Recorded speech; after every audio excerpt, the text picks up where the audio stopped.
Israel rolled out the red carpet, complete with the Emirati flag and national anthem, to welcome the new ambassador in Jerusalem. Mohammed Al-Khaja presented his credentials to President Reuven Rivlin, who thanked God in Hebrew and Arabic.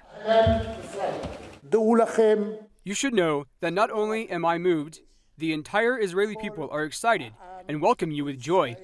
I hope to go forward in building a warm peace in which all the people of the region will enjoy.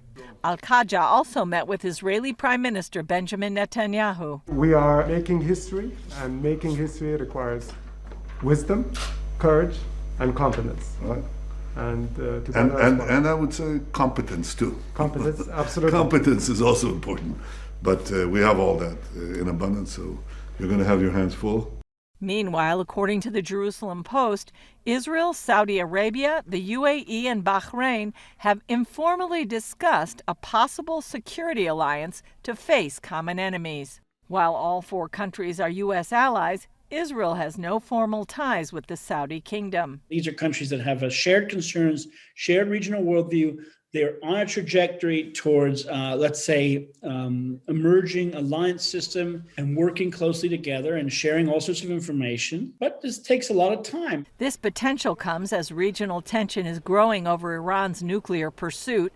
Middle East expert Seth Frantzman says other concerns include Iranian-supported militias and a Turkish regime that backs the Muslim Brotherhood and Hamas. Turkey and Iran are kind of eating up pieces of the region, and their own borders are very totalitarian, kind of stable countries. Wherever they send militias, they destabilize. They send poverty. They don't build universities.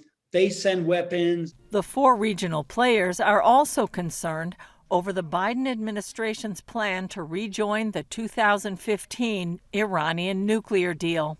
The key part of the nuclear deal issue is that the Biden administration hopefully will listen to Israel and the Gulf states and make sure that any subsequent deal will really keep Iran from ever possessing enrichment opportunities that would lead to a weapon, not for 5 or 10 years, but basically forever. Frantzman says Biden needs to make sure that any agreement will stop Iran in every arena. Iran's really smart. It plays the region like a piano. So if you say to Iran, well, okay, you can't play the keys of the piano over here. Okay, fine, I'll just play them over here. So you have to think that the Biden administration needs to understand that it has to stop the whole concerto. Julie Stahl, CBN News, Jerusalem.